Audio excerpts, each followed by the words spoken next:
अछलकापुर की सूखी धूसर मिट्टी में आर्या की आत्मा हर दिन थोड़ी और घुल जाती थी। हवा में हमेशा एक घुटन सी रहती थी, जैसे किसी अदृश्य चादर ने पूरे शहर को ढक रखा हो। दोपहर की चिलचिलाती धूप में उसके छोटे से घर की दीवारें भी पसीने से तरबतर महसूस होती थी, और उन दीवारों के भीतर घुटन और बढ़ जाती थी। समर, उसका पति, घर के भीतर एक तूफान की तरह रहता था, अप्रत्याशित और विनाशकारी। उसकी आवाज कभी कभी एक दहाड़ में बदल जाती, आर्या के कानों में शीशे की तरह चुभती थी। उसके हाथों का निशान, जो अक्सर उसकी त्वचा पर गहरी छाप छोड़ जाता था, आर्या के मन पर कभी न मिटने वाले घावों की तरह उभरा रहता।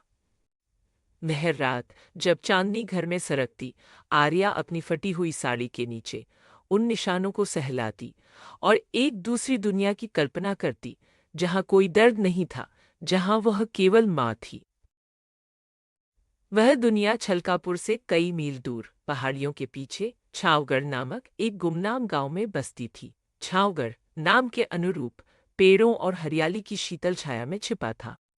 वहां एक छोटी सी मिट्टी की कुटिया थी, जिसकी छत पर बेलें फैली हुई थी और सामने एक छोटी सी क्यारी में जंगली फूल खिलते थे। इस सप्ताह में एक बार आर्या बहाना बनाती कि वह अपनी बीमार माँ से मिलने जा रही है, और समर के तीखे सवालों और संदेह भरी नजरों से बचती हुई वह उस लंबी यात्रा पर निकल पड़ती थी। हर कदम के साथ छलकापुर की घुटन कम होती जाती और छावगढ़ की ताज़ी हवा उसके फेफड़ों में भर जाती। यह एक दोहरा जीवन था, जो उसे दोनों तरफ से निचोड़ रहा था, फिर भी उसकी सांसें चला रहा था, फिर भी उसकी सांसें चला रहा था। एक तरफ कर्तव्य, डर और अपमान का दलदल था, तो दूसरी तरफ एक अनमोल रिश्ता, एक मासूम चेहरा और एक छिपी हुई उम्मीद थी।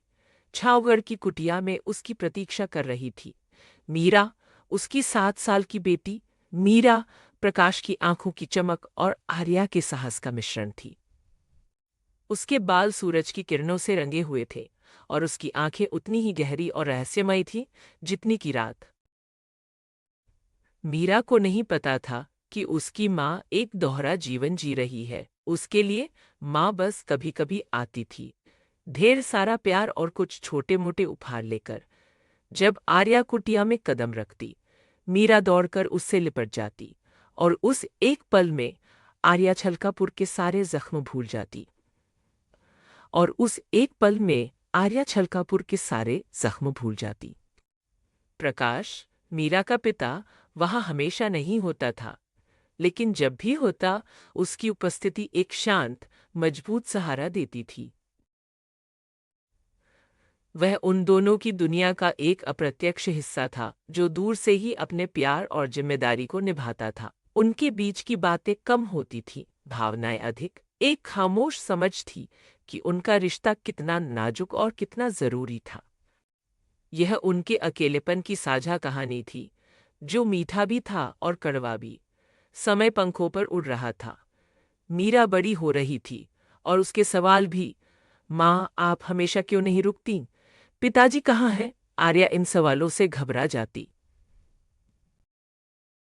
वह उन्हें टाल देती या झूठे बहाने बनाती, पर हर बार उसका दिल कांपता था। छलकापुर में समर का संदेह बढ़ता जा रहा था।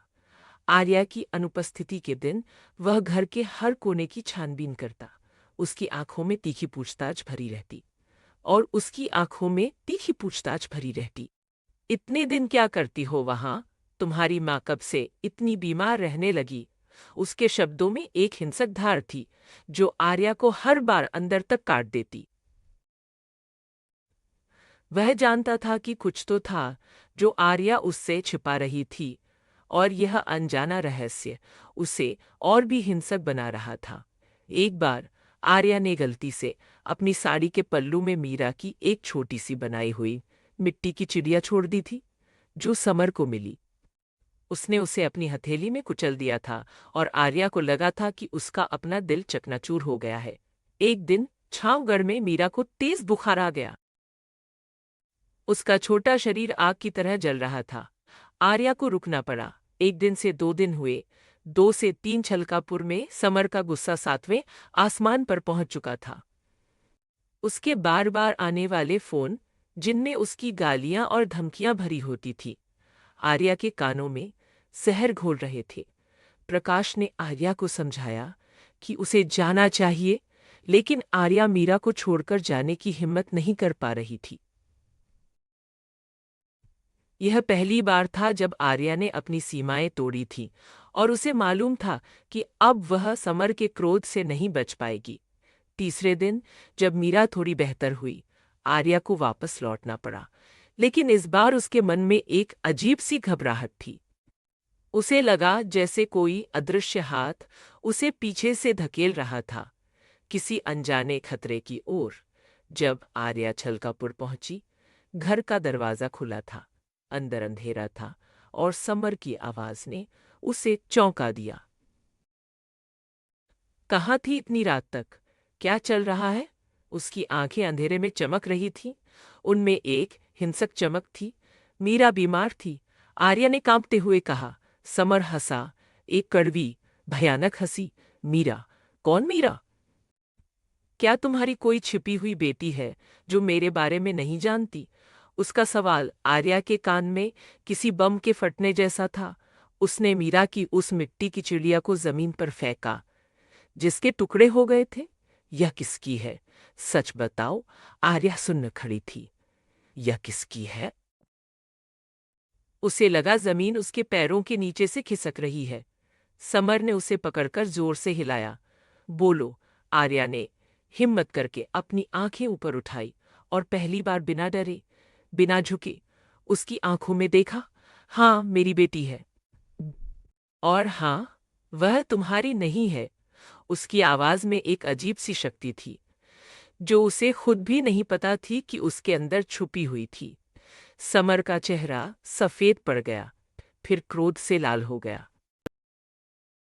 उसने अपना हाथ उठाया, लेकिन इस बार आर्या ने उसे पकड़ लिया। एक पल के लिए समर चौंक गया। आर्या ने कभी ऐसा नहीं किया था। बहुत हुआ समर, उसकी आवाज दृढ़ थी। मैं अब और नहीं सहूंगी। यह वह आर्या नहीं थी जिसे समर ने इतने सालों से दबा कर रखा था।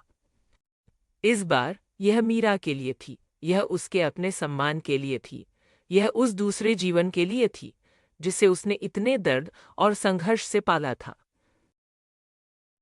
उस रात छलकापुर का घर आर्या की मुक्ति का गवाह बना। समर की दहाड़ी गूंजती रही, लेकिन आर्या ने अपने कदम पीछे नहीं खींचे। सुबह की पहली किरण फूटने से पहले आर्या ने अपनी कुछ चीजें, कुछ कपड़े और मीरा की कुछ यादें समेटी। उसने समर को वहीं छोड़ा, उसके क्रोध और उसकी टूटती दुनिया के साथ। बाहर शीतल हवा चल रही थी और पहली बार आर्या ने खुद को इतना हल्का महसूस किया। कोई बोझ नहीं था, कोई डर नहीं था, कोई डर नहीं था। वह छलकापुर की सड़कों पर चल रही थी, लेकिन इस बार उसका सिर उठा हुआ था। उसकी आंखों में एक नई चमक थी, एक नई दृढ़ता। वह जानती थी कि राह आसान नहीं होगी। समाज क्या कहेगा, लोग क्या सोचेंगे, यह सब एक अलग युद्ध था। लेकिन उसके अंदर एक उम्मीद थी, एक भरोसा था कि वह मीरा के लिए एक बेहतर दुनिया बनाएगी। जब वह छावगढ़ पहुंची, मीरा आंगन में खेल रही थी।